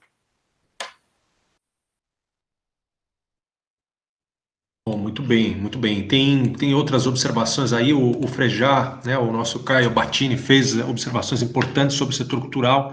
Se ele quiser pegar a palavra aí e colocar mais algumas questões, por favor, esteja à vontade. O Kleber, o Bongô, fez observações também super bacanas, né, sobre a questão dessa disputa de narrativas. E a Cristiane Cardoso tem dúvidas, assim, que ela falou para a gente responder pelo chat mesmo, mas eu acho que seria legal, Cris, você colocar, né, não sei se você quiser, né, obviamente, a questão de como é que ficam os estudantes, os bolsistas, as pessoas que têm auxílio moradia, que têm bolsa permanência, se essas pessoas podem vir a ser contempladas também ou não, né? Não sei quem gostaria de falar antes, se o Caio, o Kleber ou a Cris, ou se só uma ou duas pessoas, não sei.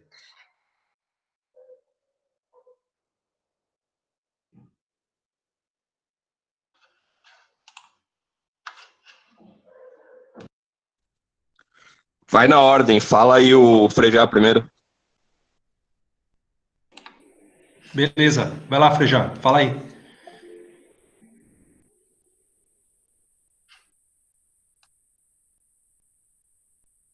Você já pode cantar, se não quiser falar também.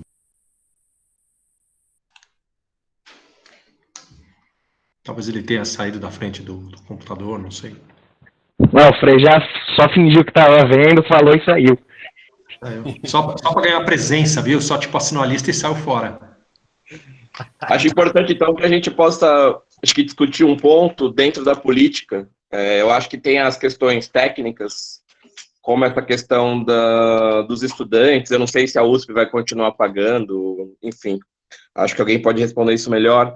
Mas uma coisa que eu estou acompanhando pela mídia, pelos debates entre as pessoas que trabalham, vivem da política, como é que vai ser a questão da narrativa, porque teve essa questão dos valores, 200, 300, chegou a 600, e no dia seguinte o Bolsonaro foi à TV falando que a bancada dele, que ele e os deputados tinham conseguido aprovar R$ 600.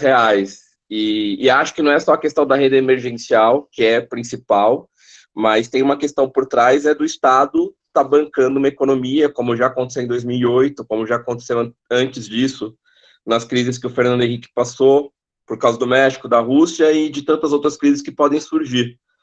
A gente precisa, de alguma forma, pensar como trazer essa narrativa para o capitalismo não é isso, o empreendedorismo não é isso, a gente precisa, de alguma forma, manter o Estado forte, sindicatos fortes, para lutar pelos trabalhadores, e eu não estou vendo isso acontecer até agora. Quem quiser responder aí, fica à vontade. Ô, Ergon, o que você acha disso? Dessa reflexão aí do Kleber?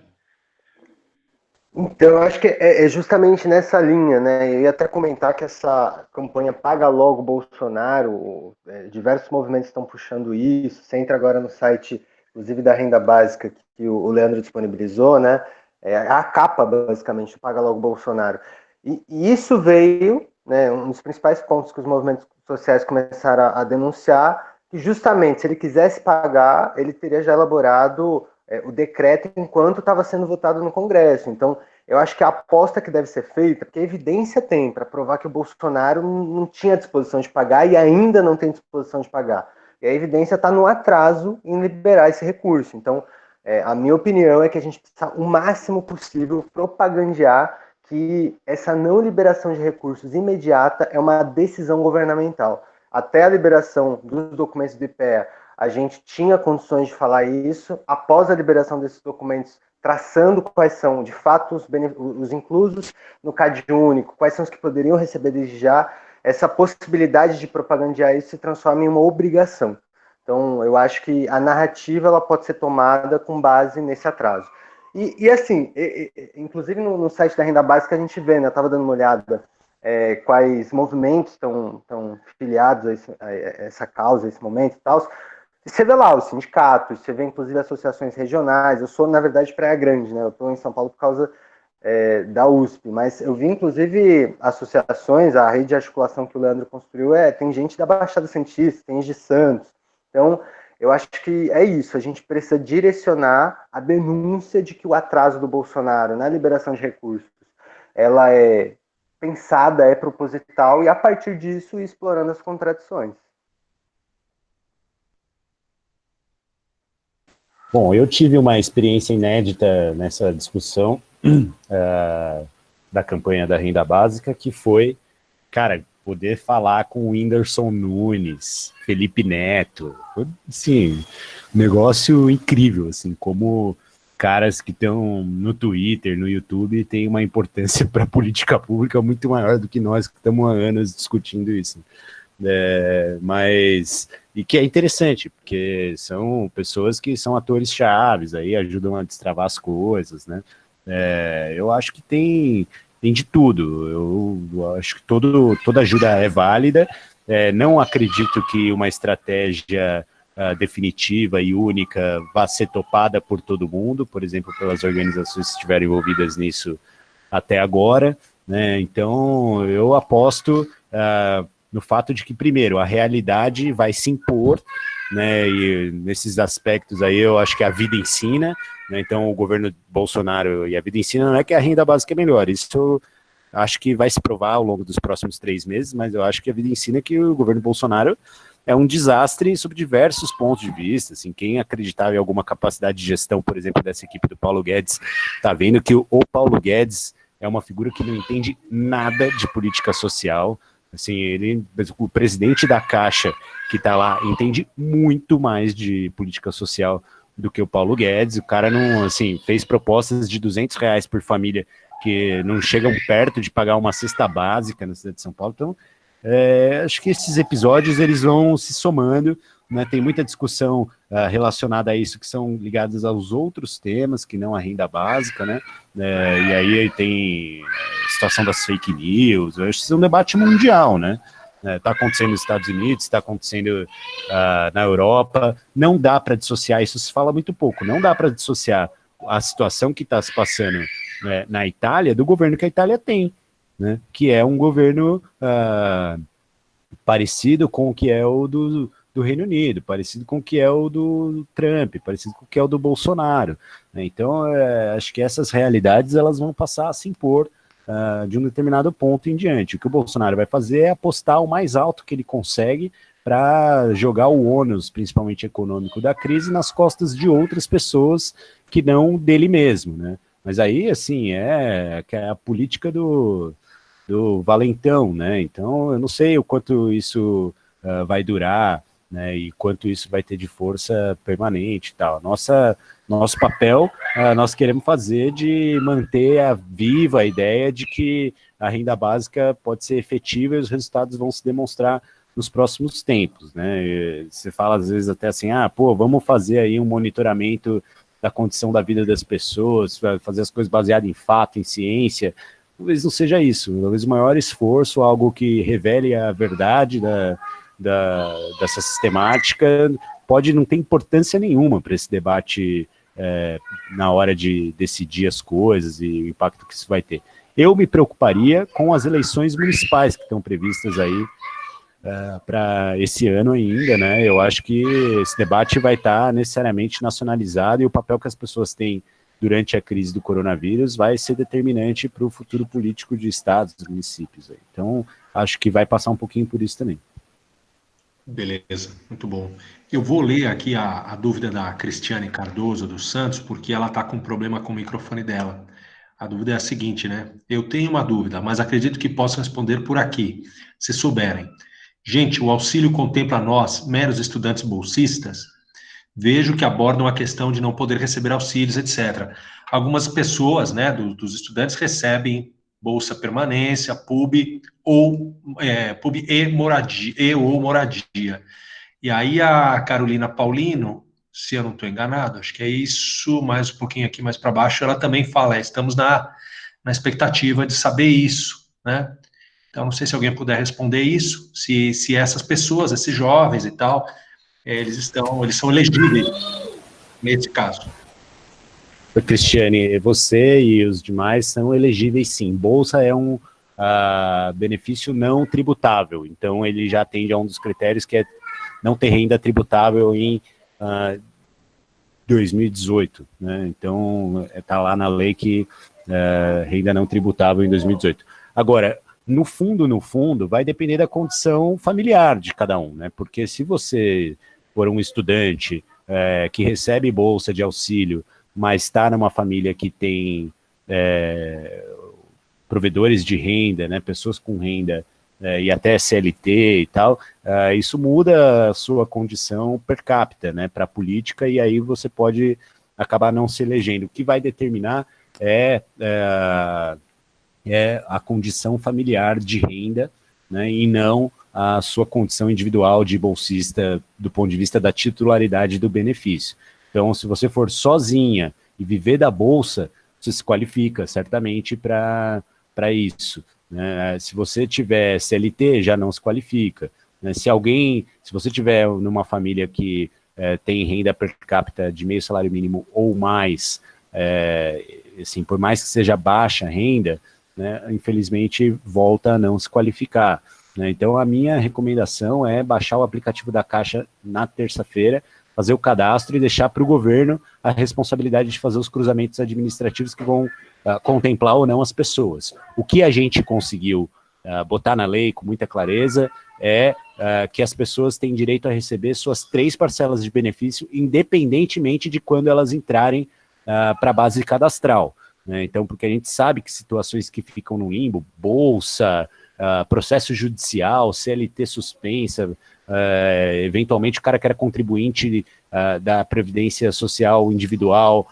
mas num valor muito alto, né? Tudo isso vai atrasar cadastramento, né? Mas a gente sabe que isso vai acontecer e por isso colocou na lei que o benefício é devido 3 parcelas a partir do momento que a pessoa entrar para o cadastro, e acho que as pessoas têm que tentar entrar para o cadastro se a sua renda está comprometida a partir de terça-feira.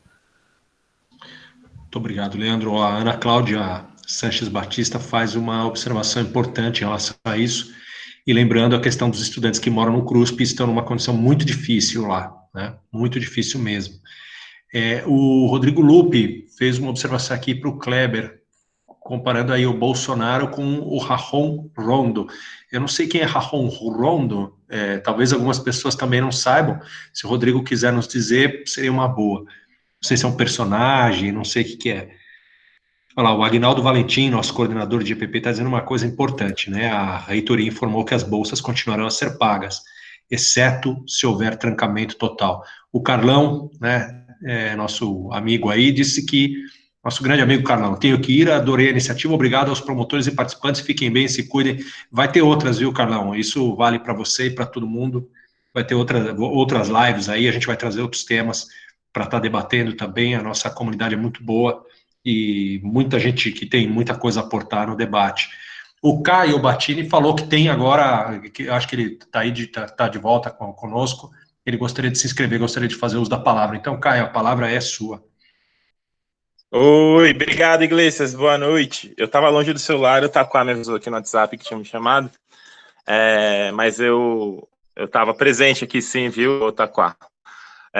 Primeiro, muito bom ver o Leandro aqui, nosso companheiro, nossos amigos presentes.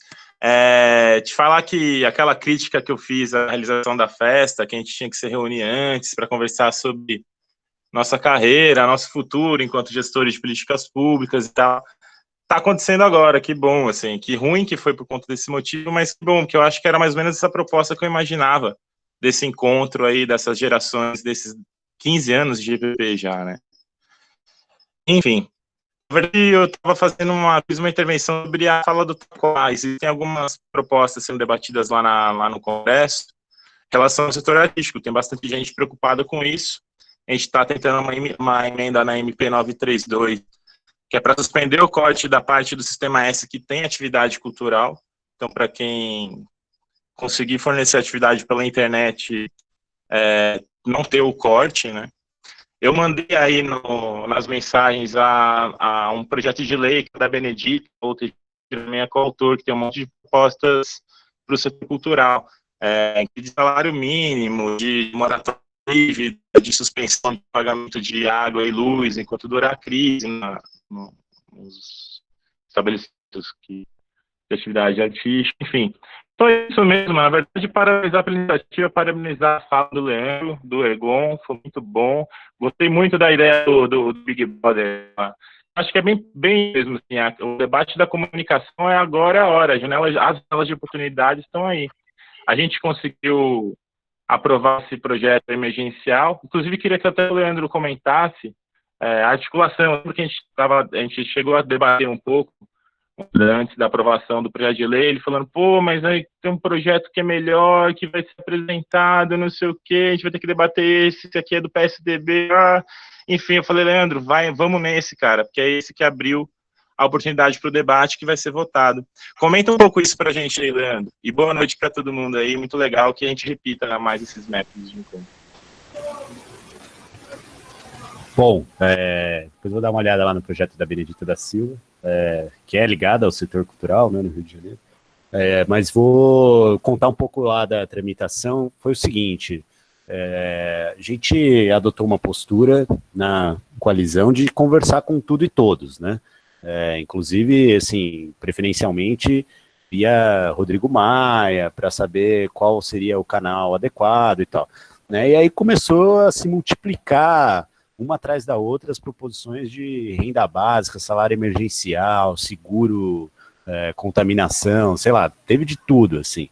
E algumas propostas, assim, são de fato muito ruins, né? O que me desapontou muito foi que grupos que, tese, poderiam se aproveitar politicamente da articulação feita pela sociedade civil, que defendem movimentos sociais, né? Então, a bancada de oposição, a esquerda, ela, por conta das suas divergências internas, ela foi muito pouco ágil na hora de se alinhar, né, internamente e junto aos movimentos sociais, na defesa do que gostaria de emplacar, né, e acabou sendo levada a reboque aí, de algo que já estava na pauta do Congresso, e é natural que isso avance mais rápido mesmo, até de um deputado mais progressista do PSDB de Minas Gerais, que é Eduardo Barbosa, né, que propunha alteração do BPC, e aí a proposta pegou carona nisso, né, mas eu acho que esse debate sobre dificuldade de comunicação tem a ver com isso também, né, a postura política dos grupos que questionam o Bolsonaro e tal, não é algo claro, não é algo que atinge a sociedade com a eficácia que precisaria atingir, né, e isso foi um pouco do que a gente experimentou também nessa articulação no Congresso, né, tanto que as conversas mais produtivas foram feitas com grupos internos, comissões montadas ali pela mesa diretora, que eram muito diversas, que tinha do Orlando Silva, do PCdoB, ao Arnaldo Jardim, né, que é um deputado conhecido conservador e tal.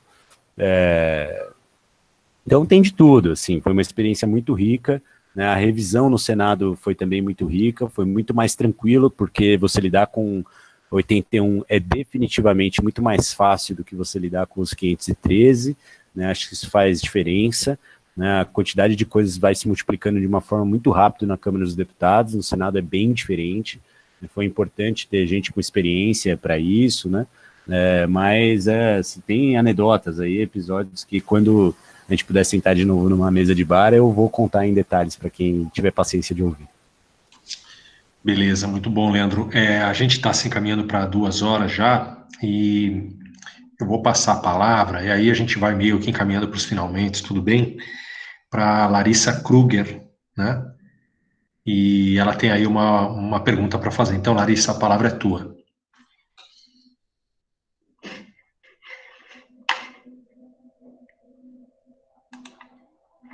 Oi, gente. Oi, gente, vocês me escutam? Sim. Sim. Bom, primeiro, parabenizar os professores pela iniciativa, agradecer pelas exposições, eu acho que foi um espaço muito bacana, que a gente conseguiu construir, num primeiro momento pela festa, e nesse momento agora para uma articulação mais ampla. Eu queria ressaltar, porque eu acho que talvez isso não seja claro para todas as pessoas, que esse canal de comunicação entre pessoas mais envolvidas, né, no debate com o restante de nós, ele é bastante relevante, que, por exemplo, eu, sendo de uma origem mais humilde, a gente acaba virando um canal, né, de informação confiável para as pessoas. Então, eu até comentei com Iglesias que eu estou sendo o tempo todo questionada sobre o que de fato é real e o que não é, né, dentro dessas propostas de política, já que tem tantas informações aí cruzadas, um monte de fake news, como a gente já sabe que é de praxe desse governo. Então, reforçar, né, a importância dessa troca de informações, desse canal aberto que a gente tem tido, porque a partir de nós a gente consegue também reforçar essas informações pertinentes para outras pessoas que não têm esse acesso. Então, vou para a minha dúvida. A primeira delas é referente à proposta que o Leandro mencionou sobre o complemento desse auxílio emergencial em São Paulo. Primeiro, para quando que você acha, Leandro, que tem que tá a perspectiva de apresentação? E se você acha que pelo debate político se tem perspectiva de que ela seja fortemente considerada como viável, né, nesse momento. E o meu segundo ponto, aí ele talvez fuja do escopo que vocês dois têm discutido, mas é referente a outras áreas complementares que a gente acaba ouvindo falar todos os dias nos jornais, mas até agora eu não encontrei, eu não ouvi uma resposta, ou então uma proposta do governo, então da oposição, que é referente à questão dos aluguéis. Bom, eu trabalho com a pauta de políticas urbanas, então essa questão, ela vem para mim como uma questão central, né, que é o diálogo, essa mediação entre a pessoa que vive de aluguel e o proprietário, né, porque a gente tem essa ideia de que, de fato, todo mundo vai ter que tentar conversar para, de alguma maneira, ajustar o valor do aluguel, mas, ao mesmo tempo, até esse momento, essa mediação de conflito não existe por parte de nenhum ator público. Né, na verdade, ela está sendo deixada para cada indivíduo, e aí a gente tem que esperar que os proprietários eles tenham o bom senso, né, assim, a empatia de lidar com a questão do aluguel. É óbvio que a lei ela ajuda, mas ao mesmo tempo a gente sabe que a lei ela não está presente em todos os lugares, né? Então esse é um ponto que eu queria mencionar. E o segundo era sobre a energia, né? Porque a gente eu já vi algumas propostas referentes a pessoas em bairros, favelas, né? Enfim, pessoas em situação de vulnerabilidade extrema, mas eu acho que também seria pertinente, pelo menos, uma diminuição, né, dos valores pagos, tanto pela energia quanto pela água, e também não escutei nada a respeito disso. Eu sei que foge um pouquinho, né, da questão da renda básica, mas ainda assim, acho que seria legal se alguém tivesse essa informação, ainda que não fossem vocês. Enfim, é isso. Valeu, muito obrigada, foi muito bacana. Beleza, não sei se o Ergon tem alguma coisa a pontuar sobre essas questões que a Larissa trouxe.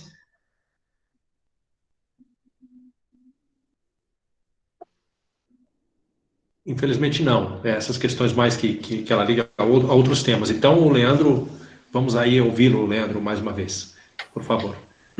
Bom, Larissa, obrigado. Tem umas questões relacionadas à sua primeira pergunta, né, que é a do complemento em nível municipal e estadual.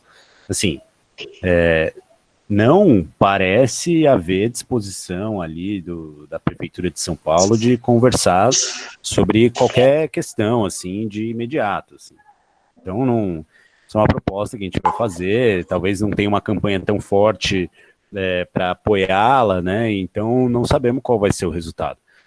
Eu, particularmente, acho que o aperfeiçoamento das transferências de renda, ele está tirando vantagem dessa situação do coronavírus, mas ele tem que acontecer o tempo todo, até para que a gente possa continuar alimentando essa possibilidade de transformá-la numa renda básica, né? E o Programa Municipal de Garantia de Renda Mínima, que é uma proposta, que é algo que existe desde antes do Bolsa Família, tem estruturas arcaicas na cidade de São Paulo, né? Então, já de algum tempo a gente propõe que ele seja fundido ao Bolsa Família, né, para evitar cadastramento, concorrência de público, concorrência de instrumentos e assim por diante. Vou dar um exemplo muito simples, assim. O Programa de Garantia de Renda Mínima de São Paulo tem um banco de cadastro próprio, que é diferente do cadastro único, né, que a pessoa precisa ir lá e se inscrever nos dois se quiser receber o Renda Mínima e o Bolsa Família. E aí, no final das contas, pode ser que o valor do Bolsa Família seja descontado do Renda Mínima. É terrível, assim, é uma armadilha institucional ali, essa história do Renda Mínima e tal. Então, a gente está propondo racionalizar isso, acho que seria um ganho da crise do coronavírus para entes estaduais e municipais. Sobre a situação de aluguel, eu acho que tem algumas propostas surgindo que são relativas ao acolhimento de pessoas, né? Então, tanto das pessoas da população em situação de rua, que esse já são um problema que não tem a ver exatamente com aluguel, mas tem o problema das pessoas que precisam ser colocadas em isolamento, por exemplo, idosos, e que poderiam se valer, por exemplo, da rede hoteleira do município. Acho que você deve estar por dentro disso, porque é a turma da FAO, né, que está tocando essa proposta. Eu acho que é muito interessante, o município tem que considerar. Eu vi lá as notícias sobre a construção daquele hospital de campanha no Pacaembu, e na Zona Norte, que vão custar aí 35 milhões que estão sendo repassados ao Albert Einstein. Quem sabe, se tendo em conta que não são leitos para tratar dos casos mais graves, isso não pudesse ter sido repassado, inclusive para ativar a economia da rede hoteleira, para hotéis que estão vazios e pudesse receber pessoas com ali alguma estrutura mínima médica, né, para ter atenção nas pessoas. Mas acho que essa discussão ela tem muita gente boa para fazer. Acho que eu vi a Raquel Ronick puxando, o Nabil, a Hermínia, né, falando sobre isso bastante até. Sobre água e luz, o cadastro único tem uma das políticas associadas a ele é a de tarifa social, né? Então, quem sabe isso pudesse ser expandido, mas depende aí das distribuidoras, das agências reguladoras, né? E também o fato de ser voltado para o cadastro único não resolve o problema, por exemplo, de setor cultural ou, por exemplo, de pessoas que tinham uma renda superior aos limites do cadastro único anteriormente à crise e agora também não vão ter condição de pagar luz e água, né? Então, acho que é algo para ser pensado e me parece que não seria tão caro assim, até bem mais barato do que a renda básica, porque a tarifa social já cobre aí, se não me engano, até 65% ou 85% das contas de energia elétrica das pessoas, são, em geral, pessoas que têm consumo de energia elétrica baixo, né, para tornar total a gratuidade, me parece que não seriam necessários tantos recursos assim. Muito bem, muito bem.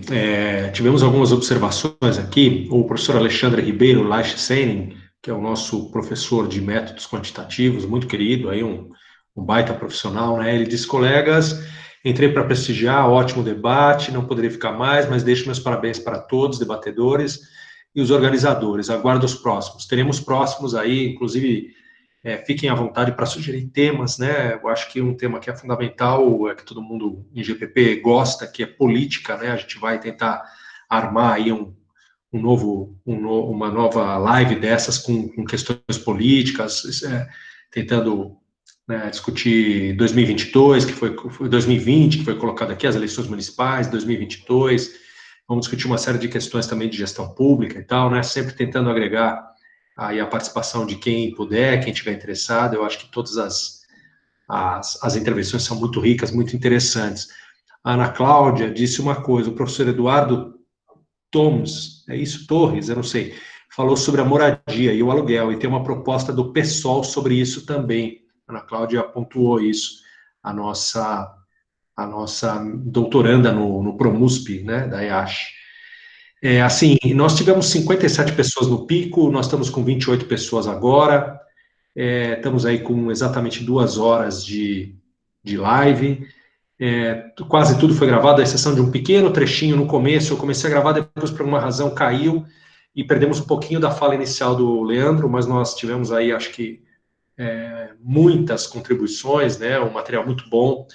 Como isso está sendo gravado, isso vai ser encaminhado pelo Google, ele manda para o meu e-mail dentro de algumas horas, e aí eu vou disponibilizar para todo mundo no nosso grupo de WhatsApp, o GPP 15 anos, tá certo?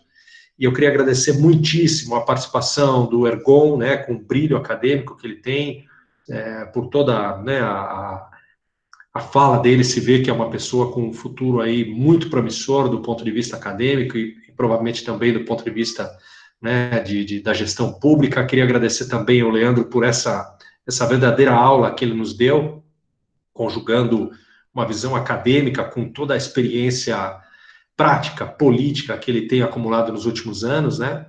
Queria agradecer a presença do nosso coordenador, prestigiando, né, dando uma grande legitimidade a esse evento, que é o professor Aguinaldo Valentim, e convidando o Aguinaldo para, eventualmente, sugerir outros temas, coordenar outras lives como essa, e agradecer todo mundo que está aqui, todo mundo que está prestigiando até agora. Estamos ainda com 27 pessoas, tivemos muitas intervenções, muita participação, acho que foi super legal para uma primeira iniciativa como essa, né, e que venham as próximas, né, nós temos aí provavelmente uma longa quarentena pela frente, né, e eu acho que pensar é fundamental nesse momento, e pensar junto é muito melhor, né. Então, queria agradecer a todas e a todos e a todas pela participação, né, especialmente aos nossos 2 expositores, e dizer que, né, acho que foi bem sucedida essa iniciativa, e que as próximas serão aí nos próximos dias. Fiquem ligados, a gente vai estar informando vocês, e mais uma vez, dentro daquela perspectiva de abrir uma janela de debate, de discussão, né, para a gente depois retomar, quando for possível de novo, estar caminhando pelas ruas, beber uma cerveja, e dar um abraço nas pessoas que a gente gosta, que a gente admira, tá certo? Uma boa noite para vocês, muito obrigado. Se Ergon e Leandro quiserem fazer mais uso da palavra, por favor, façam uso, e a gente encerra. Obrigado. Só agradecer, Iglesias, a sua iniciativa, a presença de todo mundo aí no sabadão, no domingão à noite, né? Desejar uma boa semana para todos, estou à disposição. É muito fácil me achar no leandrogpp@gmail.com, meu e-mail desde a primeira semana de faculdade. Então, estamos aí disponível e a gente continua se falando. Um abração. Valeu.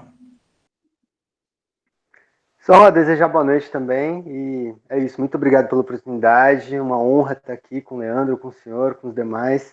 Uma ótima noite, boa semana para todo mundo, e meu contato também, para quem precisar, tem meu Facebook aí, Ergon Kugler, é fácil de achar e estou à disposição.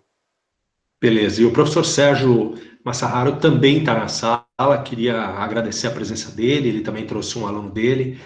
É muito bom ter a presença de vocês aqui conosco essa noite, tá certo? O material está sendo gravado, daqui a pouco eu recebo, e assim que possível eu já subo lá para o nosso grupo. Quem não está no grupo do WhatsApp, se quiser se integrar, fique à vontade, né? E o material vai estar lá para quem gostaria de estar conosco hoje e não teve a oportunidade, para que possa acompanhar esse debate depois, tá certo? É isso. Uma boa noite para todo mundo aí, abraços e beijos. Até mais. Tchau.